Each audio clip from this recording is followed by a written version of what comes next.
नमस्कार दोस्तों, कैसे हो आप सभी। मैं संदीप स्वागत करता हूं आपके ही यूट्यूब चैनल पर pain free math with Sandeep sir पर।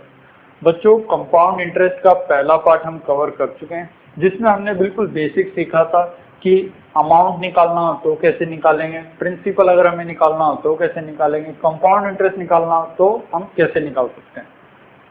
आज हम थोड़ा एडवांस लेवल पे काम करेंगे और आज की जो वीडियो होने वाली है वो बहुत ही ज़्यादा इम्पोर्टेंट है। आज की वीडियो में हम देखेंगे कि कैलकुलेशन को हम मिनिमाइज कैसे कर सकते हैं कंपाउंड इंटरेस्ट में। ठीक है, क्योंकि कंपाउंड इंटरेस्ट वैसे देखा जाए तो आसान टॉपिक है, ज़्यादा मुश्किल है नहीं।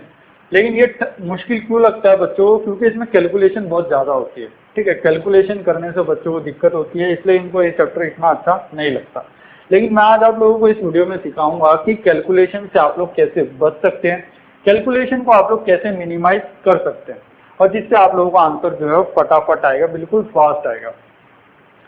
आप लोगों को पता है, जो बच्चे मुझसे पहले जुड़े हुए हैं, पहले मैं आप लोगों को बताऊंगा कि बेसिक तरीके से हम उस क्वेश्चन को कैसे करेंगे। सेकंड में आप लोगों को बताऊंगा कि अगर एग्जाम में अगर आप लोगों को ये क्वेश्चन अटेम्प्ट करना है तो कैसे अटेम्प्ट करें। और जो तीसरा तरीका है, जो सबसे बेस्ट है, वो है आप लोगों का सिलेक्शन मेथड, कि आप लोग क्वेश्चनों को ओरली कैसे सोल्व कर सकते हैं। ये सभी चीजें मैं आप लोगों को इस वीडियो में सिखाने वाला हूं। ये वीडियो लास्ट तक जरूर देखें, तभी आप लोगों को कुछ बेनिफिट मिलेगा। अगर आप लोग आधी अधूरी वीडियो देखे हुए ना, तो आप लोगों को कोई भी फायदा नहीं मिलेगा। क्योंकि जो कंसेप्ट मैं आप लोगों को सिखाना चाहता हूँ, जो चीजें मैं आप लोगों को देना चाहता हूँ, वो चीजें आप लोग नहीं सीख पाओगे। फिर आप लोग पेड कोर्स खरीदोगे तो उसका कोई फायदा नहीं है। अगर आप लोग जो मैं चीजें सिखा रहा हूँ यहाँ पे, अगर वो सारी चीजें अगर अच्छे तरीके से सीख लेते हो, तो मैं इस बात की गारंटी देता हूँ कि आप लोगों को कोई भी पेड कोर्स खरीदने की जरूरत नहीं है। तो ये वीडियो हम शुरू करते हैं। पहला क्वेश्चन जैसा कि आप लोगों को स्क्रीन पे दिख रहा है, एक बार हम क्वेश्चन देख लेते हैं क्या कहता था। किसी निश्चित राशि को 4% वार्षिक चक्रवृद्धि ब्याज की दर से 2 सालों के लिए उधार दिया जाता है। ठीक है, हम मान लेते हैं कि भाई एक धनवान व्यक्ति है जो किसी को पैसे उधार दे रहा है। कितने सालों के लिए पैसे उधार दे रहा है? वो 2 सालों के लिए पैसे उधार दे रहा है। और किस प्रतिशत से पैसे उधार दे रहा है? 4% वार्षिक चक्रवृद्धि ब्याज।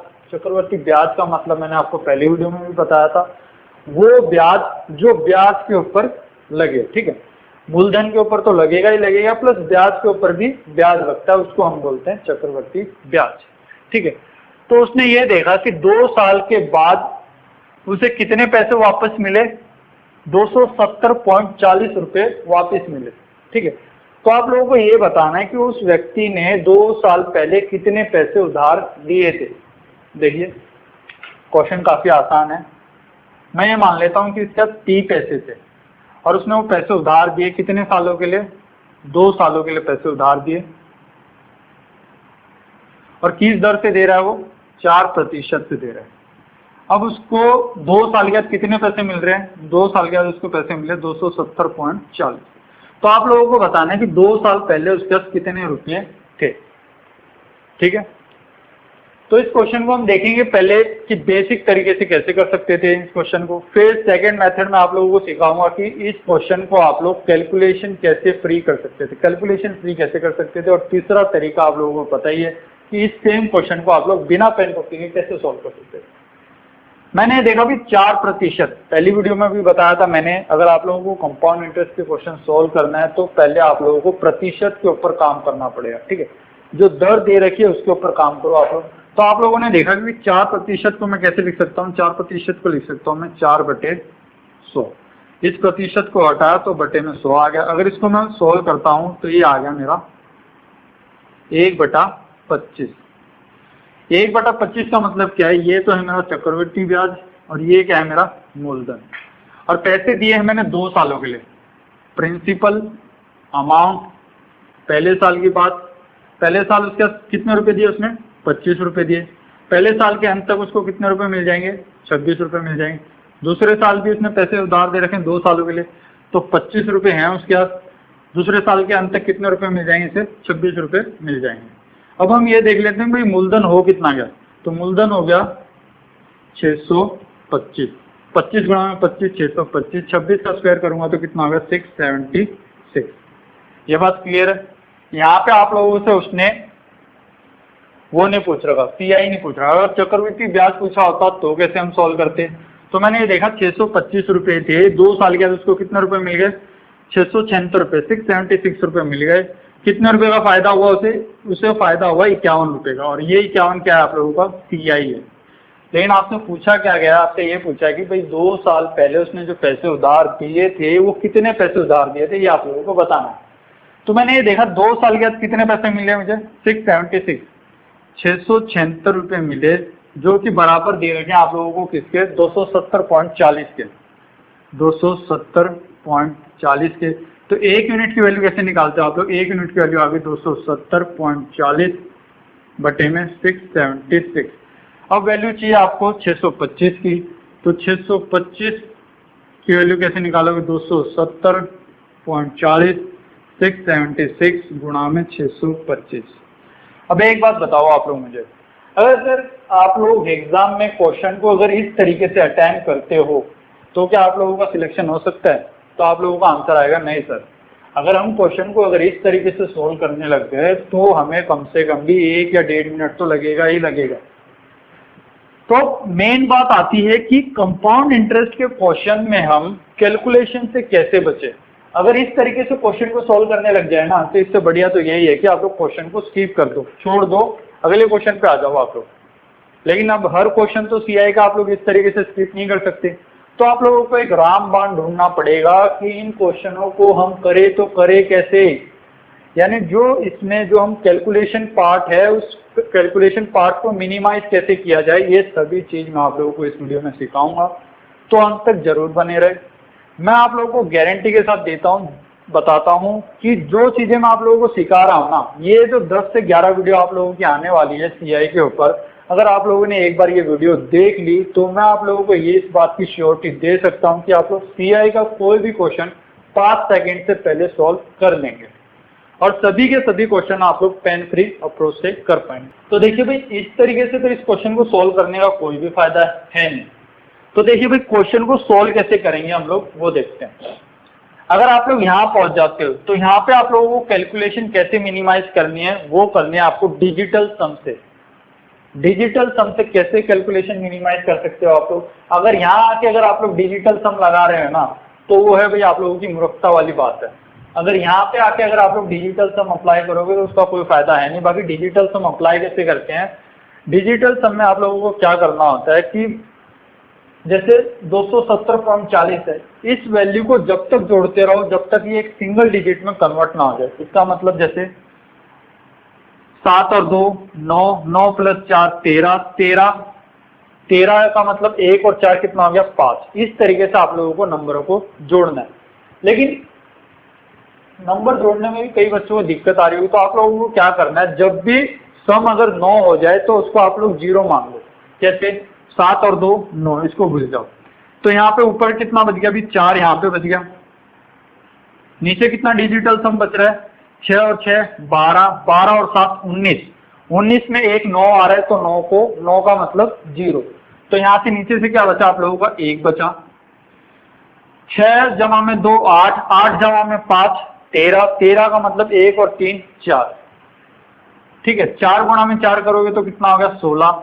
अब इसको दोबारा जोड़ो, 6 और 1 7, यानी आंसर आप लोगों का वही होगा जिसमें डिजिटल सम आपको 7 मिलेगा। अब डिजिटल सम 7 किसमें मिल रहा है, अगर मैं सभी अंकों का योग करता हूं तो यहाँ पे कितना मिल रहा है 2, तो ये आंसर नहीं हो सकता। 5 और 2 7, 7 और 2 9, 9 का मतलब आप लोगों को 0 मानना है, तो ये आंसर नहीं हो सकता है क्योंकि इसके अंकों का 9 आ रहा है। 5 और 2 7, तो ये मेरा आंसर हो सकता है। 2 और 2 4, तो इसका मतलब मेरा आंसर क्या हो जाएगा 250 हो जाएगा। ठीक है, तो डिजिटल सम से हमें इस क्वेश्चन को इस तरीके से करना है। लेकिन डिजिटल सम आपको कैसे अप्लाई करना है वो देखो भाई आप लोग। अगर यहाँ पे आके अगर आप लोग डिजिटल सम अप्लाई कर रहे हो ना तो कोई भी फायदा नहीं है, इससे बढ़िया तो आप लोग सोल्व ही कर लोगे तो ही फायदा है। देखो डिजिटल सम आपको कैसे अप्लाई करना है वो मैं आप लोगों को बताता हूँ। देखिए, पहले तो आप लोगों को ये देखना है, अगर वो 4% की दर से अगर साधारण ब्याज की दर से पैसे उधार देता तो उसे कितने पैसे मिलते। सिंपल इंटरेस्ट का केस देखता हूं मैं।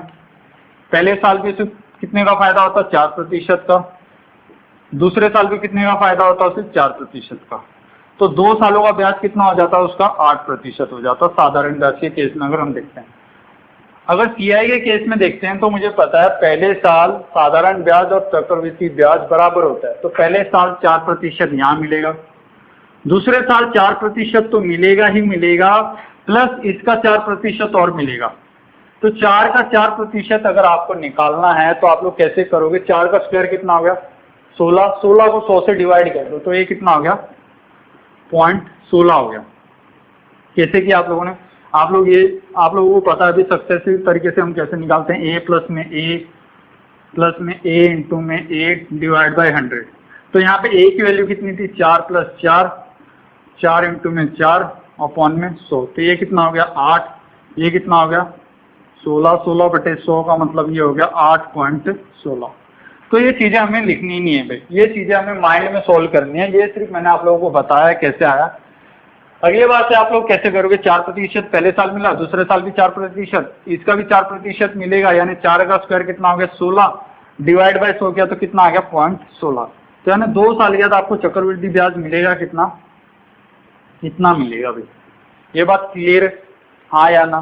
ठीक है। तो इसके आगे हमें क्वेश्चन सोल्व करना कैसे है? प्रिंसिपल है, ठीक है। अगर मैं इसका जो प्रिंसिपल 100 है और ब्याज आप लोगों का 8.16 लग रहा है, तो अमाउंट कितना आ जाएगा आप लोगों का? 108.16 हो जाएगा भी। ये बात क्लियर है या नहीं? अगर मूलधन अगर मैं 100 मानता हूँ और ब्याज आप लोगों को 8.16 लग रहा है, तो अमाउंट कितना मिलेगा आप लोगों को? मिश्र धन 108.16 मिलेगा। अगर इस पी का अगर मैं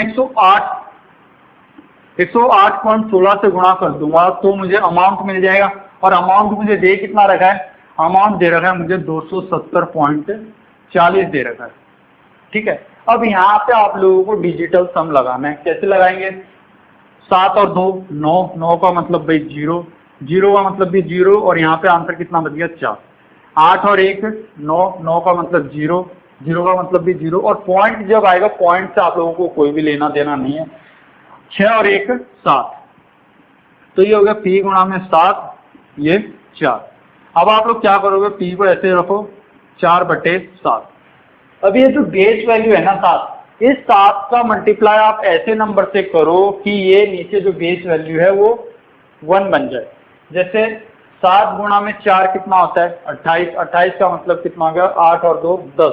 तो आप इसको अगर 4 से मल्टीप्लाई करोगे तो ऊपर भी 4 से मल्टीप्लाई करना पड़ेगा, तो ये नीचे कितना बन जाएगा? 28। 28 का मतलब क्या हो जाएगा? बेस में आपका 1 आ जाए। 4 गुणा में 4 16, 16 का मतलब कितना हो गया? 7। तो आंसर आप लोगों का वही होगा जिसमें डिजिटल सम कितना बचेगा? 7 आएगा। तो ये आप लोगों का सीधा सीधा तीसरा आंसर हो गया। या आप लोग ऐसा भी कर सकते थे यहाँ पे आने के बाद कि P की वैल्यू आप ऐसी कौन सी रखो कि इसको 7 से गुणा करोगे तो आंसर आपको 4 मिले। 2 गुणा में 7 कितना हो गया? 14, तो आप लोगों को 5 मिल रहा है, ये आंसर नहीं हो सकता। ये हो गया भाई 9 की गुणा अगर 7, 9 का मतलब कितना? 0, 0 की गुणा अगर 7 के साथ करोगे तो आंसर 0 ही मिलेगा। 4 की गुणा अगर 7 के साथ करोगे तो कितना मिल रहा है भाई आपका आंसर? 4 गुणा में 4 16, 16 का मतलब भाई आंसर कितना मिल रहा है? 7। क्या 7 4 के बराबर हो सकता है? नहीं हो सकता है। अगर यहाँ से देखो भाई 7 की गुणा अगर मैं 7 के साथ करूँ तो कितना आ गया? 49। 49 का मतलब भाई 9 को तो आपको मानना ही नहीं है, तो 4 बराबर हो गया 4 के। तो आप लोग इस क्वेश्चन को इस तरीके से भी सॉल्व कर सकते थे। अब सेम क्वेश्चन आप लोग बिना पेन कॉपी के कैसे सॉल्व कर सकते थे, जो आप लोगों को एग्जाम में सॉल्व करना है। ये बात क्लियर है या नहीं है भाई? क्योंकि एग्जाम में हमें क्वेश्चन भाई डिजिटल सम से भी हम सॉल्व कर सकते हैं, कोई दिक्कत नहीं है, लेकिन हमें क्वेश्चनों को सॉल्व करना है बिना पेन कॉपी के। तो बिना पेन कॉपी के कैसे सॉल्व करेंगे वो देखो आप लोग।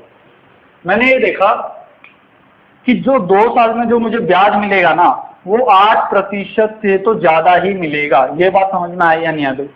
8% से ज्यादा क्यों मिलेगा? क्योंकि 2 सालों का जो साधारण ब्याज है ना वही 8% है, और आपको पता है कि 2 सालों का चक्रवृद्धि ब्याज जो आएगा वो 8% से ज्यादा आएगा। अगर मैं ये मान लूं भाई 200 का 8% निकालता हूं, तो ये भाई अगर 10% भी निकालूंगा तो भी ये कितना होएगा? अभी 220 होएगा। तो ये तो आप लोगों का आंसर हो नहीं सकता, क्योंकि इसका 10% निकालूंगा तो वो आंसर मेरा कितना आना चाहिए? 270.40 आना चाहिए। अगर इसका 10% निकालूंगा तो भी कितना आएगा? अभी तो भी आप लोगों का ये 270 नहीं पहुंच रहा, तो ये भी आंसर नहीं हो सकता। अगर इसका 10% निकालूंगा तो भी ये कितना मिल रहा है अभी आपको 242, ये भी नहीं पहुंच रहा। अगर इसका 10% निकालता हूँ भाई 250 में 10%, तो ये कितना होगा 275। आप लोगों ने 10% निकाला है, लेकिन आपको पता है जो आंसर आएगा वो 10% से कम आएगा। तो 10% से अगर कम वैल्यू लेते तो ये आंसर आप लोगों का सेटिस्फाई कर जाता। तो इसका मतलब आंसर कितना हो जाएगा आप लोगों का 250 हो जाएगा। ये बात समझ में आई या नहीं आई भी एक बार ये बात आप लोग कमेंट बॉक्स में लिख के मुझे जरूर बताएं। अगर समझ में आई है तो कमेंट करें यस, अगर नहीं समझ में आई तो कमेंट करें नो। देखिए बिल्कुल सिंपल था। मुझे पता है कि 2 सालों का जो चक्रवृद्धि ब्याज होगा ना वो 8% से ज्यादा मिलेगा। अगर इसका 8% में निकालता हूं तो 270 नहीं हो रहा है। इसका 8% निकाल के अगर मैं ऐड करता हूं तो वो भी 270 नहीं हो रहा है। अगर इसका मैं 8% निकालू ना तो वो मेरा आंसर 270 के करीब जा रहा है। ये बात क्लियर है। अगर इसका 8% निकालता हूं तो वो भी 270 के नजदीक नहीं जा रहा है। एक चौथा तरीका, अगर आप लोग इस परसेंटेज की फॉर्म में फंसना नहीं चाहते थे, अगर आप लोग डायरेक्ट देखना चाहते थे तो डायरेक्ट कैसे देख सकते थे आप लोगों को पता है जो 2 साल का ब्याज आएगा वो 8% से ज्यादा आएगा ना। 108 की वैल्यू 108.16 की वैल्यू कितनी दे रखी है 270.40 और आपको निकालनी है वैल्यू 100 की। यानी आप लोगों को ये देखना है कि 108 की वैल्यू 270 है तो 100 की वैल्यू आपकी ऐसी होगी जो 270 के सबसे नजदीक लाई करेगी। 270 के सबसे नजदीक कौन सा आंसर दिख रहा है तो 270 के सबसे नजदीक आंसर दिख रहा है आपको 250। तो इस क्वेश्चन को आप लोग इस तरीके से भी सॉल्व कर सकते थे। आई होप जो मैं चीजें आप लोगों को समझाना चाहता हूँ ना वो सारी चीजें आप लोग समझ पा रहे हो। अब नेक्स्ट क्वेश्चन जो होगा ना वो क्वेश्चन हम लोग बिना पेन कॉपी के सॉल्व करेंगे। कैसे करेंगे वो देखते हैं हम लोग। उसमें हमें लिखने की जरूरत नहीं है। जो चीजें बेसिक थी जो मुझे आप लोगों को समझानी थी वो मैंने आप लोगों को समझा दी है। अब देखिए भाई अगर नेक्स्ट क्वेश्चन मुझे अटेम्प्ट करना है तो मैं एग्जाम में कैसे अटेम्प्ट करूँ। मैंने ये देखा किसी राशि को 6% वार्षिक चक्रवृद्धि ब्याज की दर से 2 सालों के लिए उधार दिया। ठीक है, एक धनवान व्यक्ति है जिसने अपने पैसे उधार दिए हैं। कितने साल के लिए पैसे उधार दे रहा है वो 2 सालों के लिए दे रहा है 6% वार्षिक चक्रवृद्धि ब्याज के ऊपर। और उसको 2 साल के बाद कितने पैसे मिल रहे हैं उसको 2 साल के बाद मिले भी 5,618 रुपए उसको मिले हैं। तो आप लोगों को ये बताना है कि जो व्यक्ति था उसने वो 2 साल पहले कितने पैसे उधार दिए थे। अब आप लोग सीधा सीधा देख सकते हैं भाई। मैंने ये देखा कि 2 साल अगर सिंपल इंटरेस्ट की बात करूं तो पहले साल भी 6 मिलेगा दूसरे साल भी, तो 2 साल का सिंपल इंटरेस्ट कितना हो गया 12। लेकिन अगर मैं सीआई की बात करूंगा तो पहले साल 6 मिलेगा दूसरे साल 6 मिलेगा ही मिलेगा प्लस इसका 6%। 6 का स्क्वायर कितना होता है भाई 36। 100 से डिवाइड कर दूंगा तो 0.36 आ गया। तो ये कितना आ गया आपका 12.36 आ गया आप लोगों को। ये बात क्लियर है। यानी आप लोगों को 12.36% निकालना है मूलधन का और वो आपका आना चाहिए 5,618।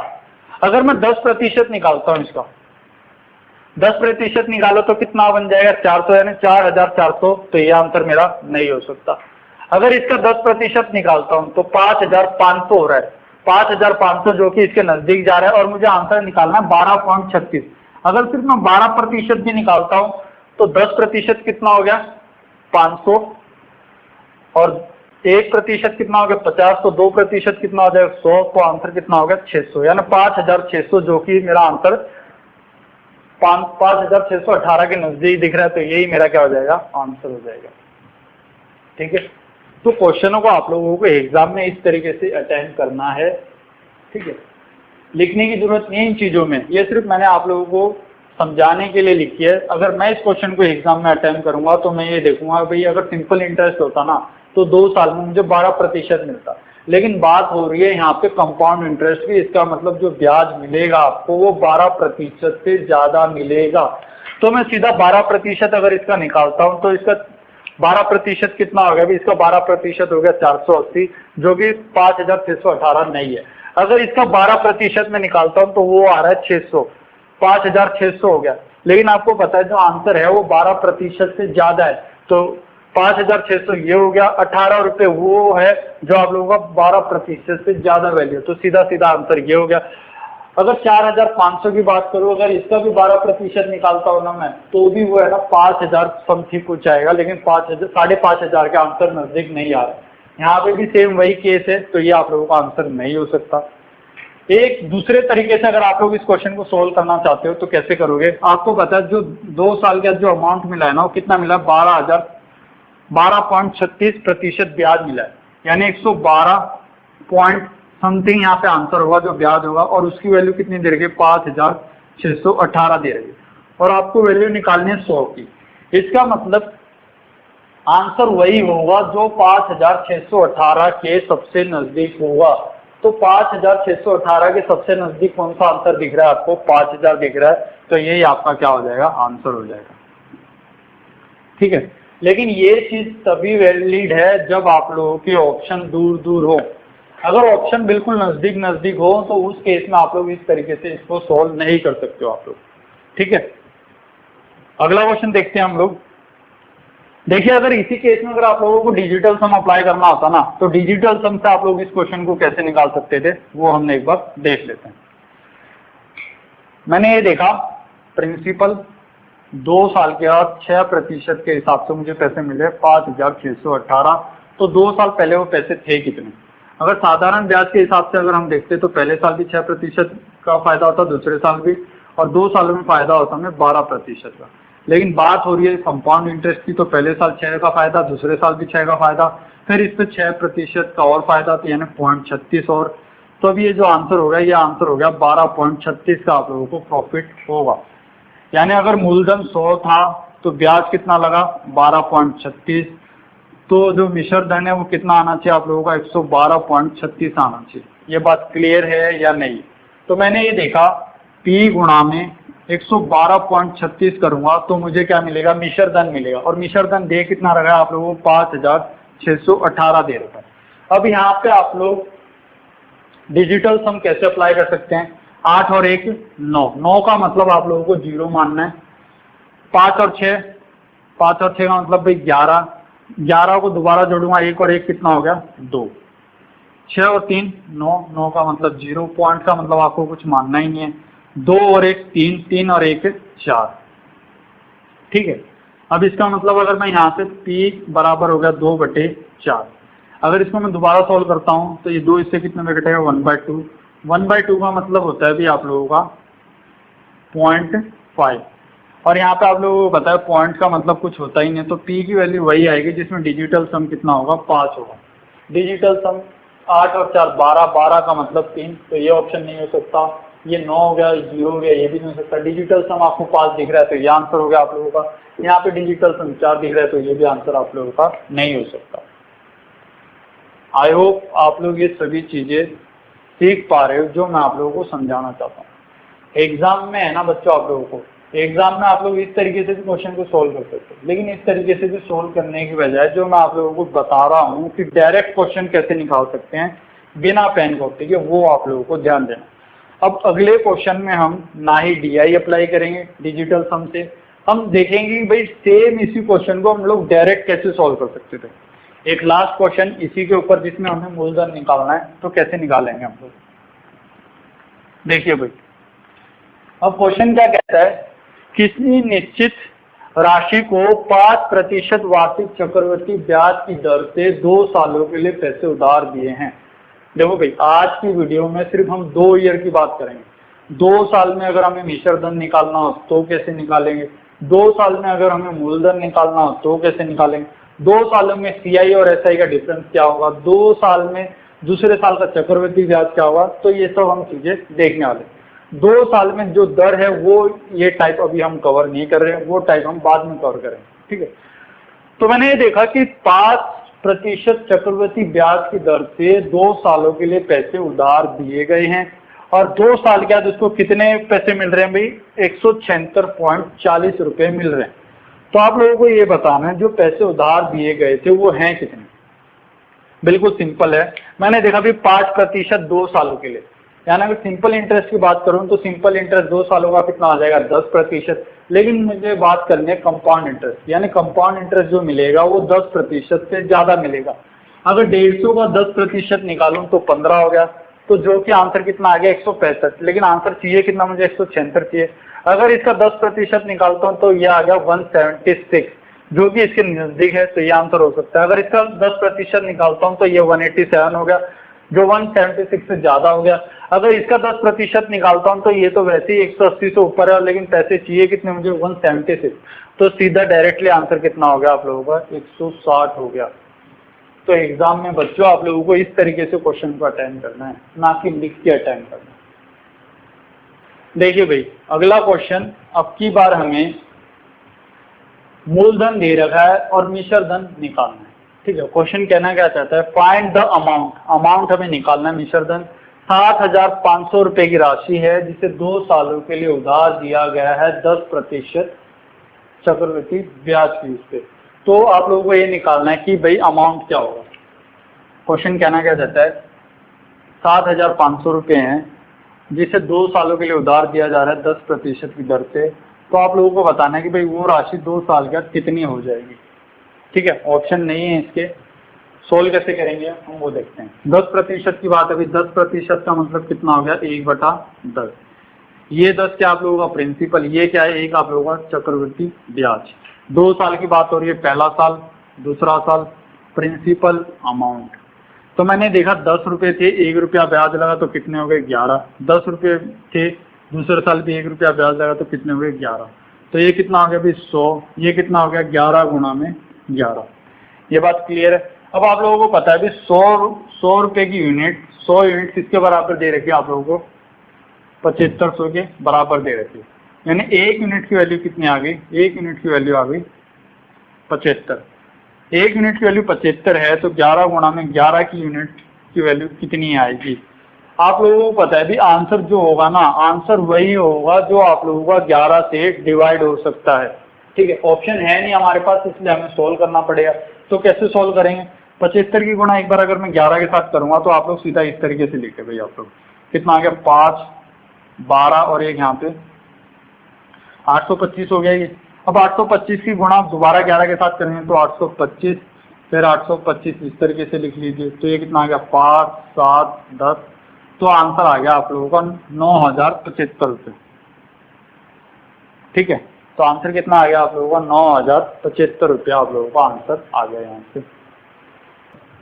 अगला क्वेश्चन, अगले क्वेश्चन में भी सेम आप लोगों को क्या निकालना है, अमाउंट निकालना है। ठीक है, पैसे कितने उधार दिए गए हैं, 2560 रुपए उधार दिए गए हैं 2 सालों के लिए, और जो दर है वो है 25%। तो आप लोगों को बताना है कि भाई मिश्र धन क्या होगा। ठीक है, प्रिंसिपल कितना था, प्रिंसिपल था आप लोगों का 2560, 2 साल के लिए पैसे उधार दिए हैं 25% की दर से। तो आप लोगों को बताना भी अमाउंट क्या होगा। तो कैसे सॉल्व करोगे, 25% का मतलब हो गया भी आप लोगों का 1/4। ये 4 हो गया आप लोगों का प्रिंसिपल, ये 1 क्या हो गया आप लोगों का CI। तो पहले साल की बात हो रही है, प्रिंसिपल अमाउंट 4 रुपये से 5 रुपये हो गया, क्योंकि 1 रुपया ब्याज लग रहा है। दूसरे साल भी भाई 4 से कितना हो गया, 5। तो टोटल प्रिंसिपल कितना हो गया, 16, और टोटल अमाउंट कितना हो गया, 5 गुणा में 5, 25। अगर मैं चक्रवृद्धि ब्याज देखूं तो वो कितना हो गया भाई, 9 का फायदा हो रहा है, और ये 9 क्या आप लोगों का CI है। अब देखो यूनिट क्या दे रखी है, आप लोगों को दे रखा है कि प्रिंसिपल कितना है, 2560, यानी 16 यूनिट की वैल्यू है आप लोगों की 2560, और आप लोगों को निकालनी है 25 की वैल्यू। तो 1 यूनिट की वैल्यू यहाँ से कितनी आ जाएगी, 2560 डिवाइड बाय 16। अगर यहाँ से मैं इसे सोल्व करता हूँ, 4 से अगर मैं इसे सोल्व करूँ तो ये 4 पे जाएगा, ये कितने पे जाएगा, 6 और 64, फिर दोबारा, यानी 1 यूनिट की वैल्यू कितनी आ गई आपकी, 160 आ गई। अगर 1 यूनिट की वैल्यू 160 है तो 25 यूनिट की वैल्यू कितनी होगी वो आप लोगों को निकालना। तो है ना, 25 गुणा में 160 करना है। और काफ़ी बच्चे ऐसे होंगे जो यहाँ पे अभी भी टाइम खराब करेंगे कैलकुलेशन में। तो कैसे करना है भी, आप लोग इस जीरो को एक बार आप लोग भूल जाओ। 25 गुणा में 1 कितना हो गया, 25, 1 जीरो एक्स्ट्रा लगा दी। ठीक है, फिर आप लोगों ने ये देखा, अब 25 की गुणा अगर 6 के साथ करोगे तो कितना मिलेगा, 150। तो ये कितना आ गया भाई, ये हो गया 400। 1 जीरो आप लोगों ने पहले नहीं लगाई थी, तो आंसर कितना हो गया, 4000 आप लोगों का आंसर हो गया। तो यानी 2 साल के बाद आप लोगों को कितने पैसे मिलेंगे, 4000 रुपये पैसे वापस मिलेंगे। हमारा नेक्स्ट क्वेश्चन, अभी सिर्फ हमारे 2 या 3 क्वेश्चन और बचे हैं जिसमें हम सीखेंगे कि सिंपल इंटरेस्ट और कंपाउंड इंटरेस्ट के क्वेश्चनों का डिफरेंस कैसे निकाला जाता है, सेकंड ईयर की सीआई कैसे निकाली जाती है, इस टाइप के क्वेश्चन अब हमारे बचे हुए हैं। तो हमारा क्वेश्चन क्या कहता है, किसी धनराशि को 7% वार्षिक साधारण ब्याज की दर से अगर 2 सालों के लिए पैसे उधार दिए जाए तो आप लोगों को जो पैसे मिलेंगे वो मिलेंगे 4000 रुपये। अगर सेम उसी को अगर हम चक्रवृद्धि ब्याज के तौर पे अगर पैसे उधार देते हैं यानी 7% पे ही 2 सालों के लिए, लेकिन सीआई पे, तो हमें पैसे कितने मिलते ये आप लोगों को बताना। क्वेश्चन काफी आसान है। देखिए भाई, मैंने देखा अगर सिंपल इंटरेस्ट की बात करूं पहले साल की बात, तो पहले साल कितना मिलेगा 7 मिलेगा, दूसरे साल पे कितना मिलेगा 7 मिलेगा, 2 सालों का साधारण ब्याज कितना होगा 14 रुपये होगा।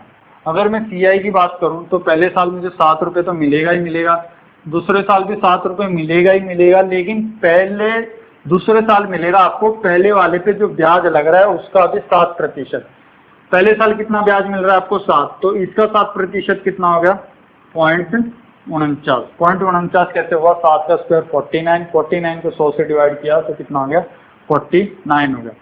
तो यहाँ से अगर आप लोग सोल्व करोगे तो 14.49 ये आंसर आ जाएगा। आप लोगों को दे रखा है अभी 14 यूनिट की वैल्यू कितनी दे रखी है आप लोगों को 4000, तो 1 यूनिट की वैल्यू कितनी हो जाएगी 4000 डिवाइड बाय 14, तो 14.49 की वैल्यू यूनिट की अगर वैल्यू निकालेंगे तो 4000 बटे में 14 गुणा में 14 गुणा में 49। ठीक है, अगर आप लोग यहाँ से सोल्व करोगे तो टाइम ज़्यादा खराब करोगे आप लोग। फिर भी अगर हम इसे सोल्व करते हैं तो कैसे, अगर 7 से मैं इसे सोल्व करता हूँ तो कितने में जाएगा ये, पहले इसे पॉइंट हटा लेते हैं, पॉइंट हटाऊंगा तो कितने जीरो लगेंगे 2 जीरो लगेंगे, तो 2 जीरो से 2 जीरो कैंसिल आउट हो जाएंगे। अगर अब मैं इसे 7 से सोल्व करता हूँ तो ये कितने पे जाएगा 2 पे, ये कितने पे जाएगा 2 प्लस ये कितने पे जाएगा 0 और ये 7, ये इससे कितने पे कटेगा 20 पे कटेगा। तो अब यहाँ से अगर आप लोग सोल्व करोगे तो आंसर कितना मिल रहा है आप लोगों को 414.20, ये आप लोगों का आंसर होगा। लेकिन अगर आप लोग इस तरीके से इस क्वेश्चन को सोल्व करोगे ना तो कोई भी फायदा नहीं है, टाइम ज़्यादा लगा दोगे और उस टाइम से ही तो हमें बचना है। तो टाइम से कैसे बच सकते थे आप लोग, देखिए अगर यहाँ पे अगर आप लोग डिजिटल सम से इस क्वेश्चन को सोल्व करते तो कैसे सोल्व करते, मैंने ये देखा वैल्यू कितनी दे रखी थी 4000, ये 4000 वैल्यू किसके 14 की वैल्यू है ये, ठीक है, और आपको निकालनी है 14.49 की। अगर यहाँ पे अगर आप लोग डिजिटल सम लगाओ तो यहाँ से डिजिटल सम कितना मिला 4, यहाँ से डिजिटल 4 और 1 5, यहाँ से डिजिटल सम 9 से 9 कट गया, ये कितना आ गया 9। तो यानी आंसर आप लोगों का वही होगा जिसमें डिजिटल सम क्या मिलेगा 9, क्योंकि ये 9 इससे गुणा होकर क्या बना देगा दोबारा 9 बना देगा। तो आंसर आप लोगों का वही होगा जो 9 से डिवाइड हो सकता है। 2 और 3 और 3 6, ये आपका आंसर 9 से डिवाइड नहीं होगा। 4 और 1 8, 8 और 1 4 9, तो ये आंसर आप लोगों का 9 से डिवाइड हो सकता है। 4 और 4 8 और 2 10, ये भी नहीं होगा। 9 और यहाँ पे डिजिटल सम कितना मिलेगा 4, तो आंसर कितना हो जाएगा आप लोगों का 4140 आप लोगों का आंसर हो जाएगा डिजिटल सम के कंसेप्ट से। ऐसा क्यों हुआ भाई, जब भी आप किसी नंबर की गुणा अगर 9 के साथ करोगे तो उसका डिजिटल सम आपको 9 ही मिलेगा। कैसे, अगर मैं ये देखूं भाई 10 की गुणा अगर मैं 9 के साथ करूंगा तो आंसर कितना मिलेगा 90। 90 का मतलब भाई दोबारा क्या होगा डिजिटल सम 9, 9 का मतलब क्या हो गया 0।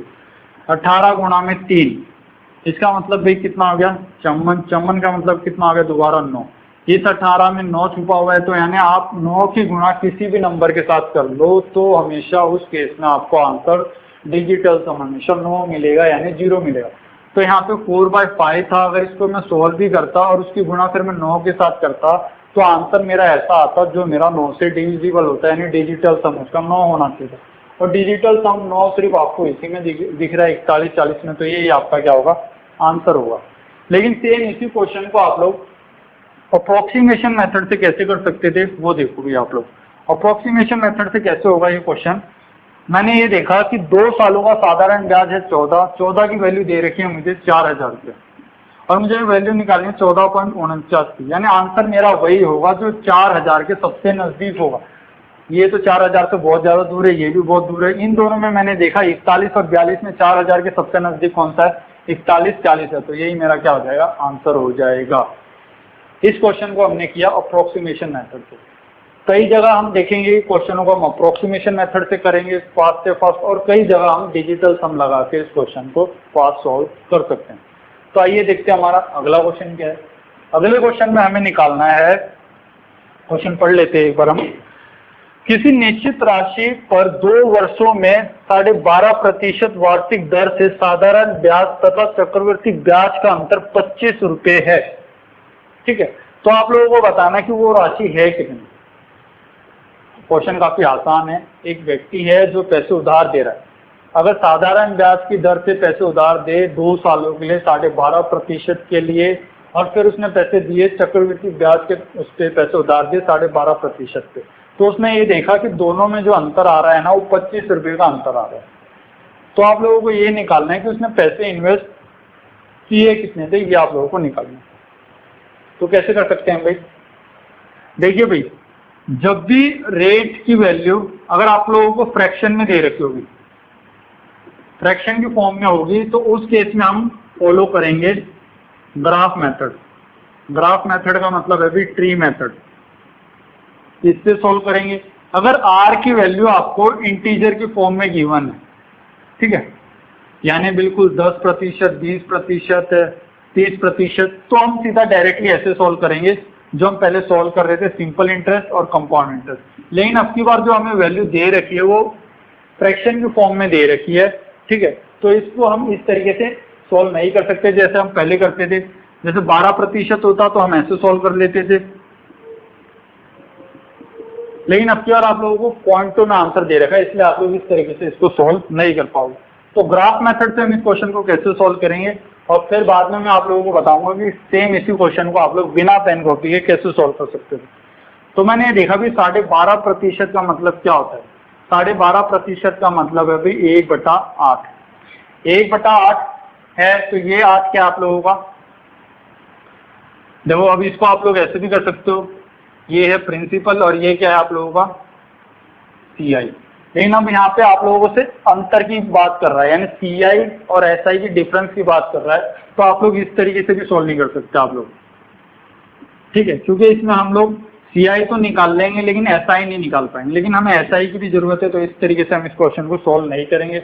तो ट्री मेथड से हमें ये क्वेश्चन सॉल्व करना है। तो ट्री मेथड से हम कैसे सॉल्व करेंगे, तो मैंने देखा बेस में वैल्यू कितनी आ रही है 8, टाइम कितना दे रखा है 2 साल, तो इसका स्क्वायर जो मैं करूंगा, स्क्वायर करने के बाद आंसर कितना है 64। ये 64 क्या है, मेरा प्रिंसिपल है, जिसको मैंने 2 सालों के लिए पैसे उधार दिए। पहले साल अगर इसका मैं 1/8% निकालूं तो पहले साल मुझे ब्याज मिला कितना, 8 रुपये। दूसरे साल मुझे ब्याज मिलेगा, इसका दोबारा 1/8 निकालूंगा तो 8 रुपये मिलेगा। फिर दूसरे साल क्या होगा, पहले साल पे जो ब्याज मिला है उसके ऊपर भी ब्याज मिलेगा, तो इसका 1/8 कितना हो गया, इसका 1/8 हो गया 1 रुपया। तो यहाँ से आप लोगों ने देखा टोटल ब्याज कितना मिला 2 सालों का। साधारण ब्याज अगर मैं देखूं, साधारण ब्याज हमेशा हर साल बराबर होता है, पहले साल भी 8 मिला, दूसरे साल भी 8 मिला, तो 16 रुपये। अगर CI की बात करूं तो 2 सालों का चक्रवृद्धि ब्याज कितना मिला, 8 और 8 + 1, टोटल कितना हो गया 17। तो यहाँ से अगर मैंने डिफरेंस देखा तो डिफरेंस कितना आ रहा है, 1 रुपये का डिफरेंस आ रहा है। लेकिन सेम इसी क्वेश्चन को आप लोग ग्राफ मेथड से ना सॉल्व करते हुए डायरेक्ट कैसे सॉल्व कर सकते थे वो देखना है। मैंने यहाँ पे ये देखा, ये चीज इस फॉर्म में आ रही है भाई, 2A + B। A का मतलब क्या है यहाँ पे 8 और B का मतलब क्या आप लोगों का 1। तो आप लोग डायरेक्ट कैसे लिख सकते हैं, 2A जमा में B, ये तो हो गया आप लोगों का CI, और 2A का मतलब क्या आप लोगों का साधारण ब्याज। ये बात समझ में आई या नहीं आई, कैसे देखो 8 और 8 ये क्या हो गया आप लोगों का साधारण ब्याज, यानी 2A क्या है आप लोगों का सिंपल इंटरेस्ट। अगर आप लोग इसमें 1 जोड़ देते हो तो वो आपका क्या बन जाएगा, चक्रवृद्धि ब्याज बन जाएगा। 8 और 8 और 1 17, तो 2A जमा में B करोगे तो ये आप लोगों का क्या बन जाएगा, कंपाउंड इंटरेस्ट बन जाएगा। तो आप लोग सीधा डायरेक्टली कैसे सॉल्व करोगे, आप लोगों को पता है भाई 12.5% को लिख सकते हो आप लोग 1/8। ये 8 क्या आप लोगों का 2, अगर चक्रवृद्धि ब्याज चाहिए तो आप लोग निकालोगे 2A + में B। A की वैल्यू कितनी है 8, तो 16, B की वैल्यू कितनी है 1, तो यहाँ से डायरेक्टली आंसर कितना मिलेगा आप लोगों को 17। अगर आप लोगों को सिंपल इंटरेस्ट निकालना है तो सिंपल इंटरेस्ट इसका डबल होगा, 8 का डबल कितना होगा 16, और कंपाउंड इंटरेस्ट कितना होगा, 8 का डबल 16, 16 में एक और ऐड हो जाएगा तो कितना आ गया 17। तो हमने देखा भी डिफरेंस है कितना, 1 रुपए का, यानी 1 बराबर दे रखा है आपको किसके, 25 के। तो आप लोगों को निकालना है, अगर 1 यूनिट की वैल्यू अगर 25 है तो आप लोगों को निकालना है कि भाई मूलधन था कितना, तो 64 यूनिट की वैल्यू कितनी हुई, 64 गुणा में 25 अगर आप लोग सोल्व करते हो तो ये आंसर आएगा आप लोगों का 1600। 1600 कैसे आएगा, दोबारा देखो भाई, 25 गुणा में 6 कितना होता है, बताओ भाई, 150 होता है। इसको 60 मान लो आप लोग तो 1 जीरो और लग जाए। 25 गुणा में 4 कितना होता है, 100 होता है। तो ये कितना हो जाएगा आप लोगों का 1600 आंसर हो जाएगा। तो यहाँ से आप लोगों का आंसर कितना आ जाएगा, 1600 आंसर आ जाएगा। अब सेम इसी क्वेश्चन को आप लोगों को बिना पेन कॉपी के कैसे लिखना, सॉल्व करना था वो देखते हैं। यहाँ पे एक चीज आप लोगों को ध्यान रखनी है, क्या ध्यान रखनी है, जब भी अगर आप लोगों को जो दर है वो फ्रैक्शन के फॉर्म में होगी, फ्रैक्शन में गिवन है, तो जो भी ये नीचे वाली वैल्यू होगी ना, ये आप लोगों की ए होगी और ये आप लोगों की बी वैल्यू होगी। अगर आप लोगों को सी आई चाहिए तो 2a जमा में b करना होगा। अगर आपको सिंपल इंटरेस्ट चाहिए तो इसका डबल कर दो सिर्फ आप लोग 2a। तो मैंने यहाँ पे देखा जो फ्रैक्शन है वो मेरी कितनी थी, 12.5%। 12.5% का मतलब 1/8। मुझे चाहिए भी साधारण ब्याज। साधारण ब्याज क्या होगा, इसका डबल, 8 का डबल कितना हो गया 16। लेकिन मुझे अगर सी आई निकालना है तो इसका डबल कितना हो गया 16। 16 में 1 जोड़ दिया तो कितना हो गया 17। ये बात क्लियर। तो यहाँ से मैंने देखा भी डिफरेंस कितना है, एक बराबर है किसके, 25 के, और वैल्यू चाहिए मुझे किसकी, क्योंकि आप लोगों को प्रिंसिपल निकालना है तो प्रिंसिपल हमेशा इसका स्क्वायर होता है। तो एक बात और ध्यान रखनी है, प्रिंसिपल अगर आप लोगों का होगा तो प्रिंसिपल आप लोगों को हमेशा a का स्क्वायर होगा। ये तीन चीज आप लोगों को इसमें ध्यान रखनी है, ठीक है। तो इसका स्क्वायर कितना हो गया 64। तो 1 यूनिट की वैल्यू अगर 25 है तो 64 यूनिट की वैल्यू कितनी है, 64 गुणा में 25। तो ये आ गया आप लोगों का 1600 आंसर आ गया। इस चीज को आप लोग डायरेक्टली भी सॉल्व कर सकते थे। आप लोगों को ये देखना था कि आंसर आप लोगों का वही होगा जो 16 से डिवाइड हो जाएगा, क्योंकि इस 64 को आप लोग क्या लिख सकते हो, 16 गुणा में 4, यानी आंसर आप लोगों का वही होगा जो 16 से डिवाइड हो सकता है। 1800 को अगर आप सॉल्व करोगे तो 16 तक डिवाइड हो जाएगा, 200 बच जाएगा। लेकिन ये 200 ऐसा है जो आप लोगों का 16 से डिवाइड नहीं होता। 1900 में 300 अगर 1600 तक डिवाइड हो जाएगा, 300 शेष बच जाएगा, लेकिन 300 भी आप लोगों का 16 से डिवाइड नहीं होगा। और ये कितना बच गया भी आप लोगों का, इसमें तो 25 आ रहा है यूनिट डिजिट। और आपको पता है अगर आपको 16 से अगर किसी नंबर को डिवाइड करना है तो उस केस में आखिरी में 5 कभी भी नहीं आएगा। तो आपने देखा भी 16 से अगर डिवाइड करना है तो डायरेक्टली एक ही आंसर विजिबल आप लोगों को 1600, ठीक है। तो आज की वीडियो का लास्ट क्वेश्चन हमारा,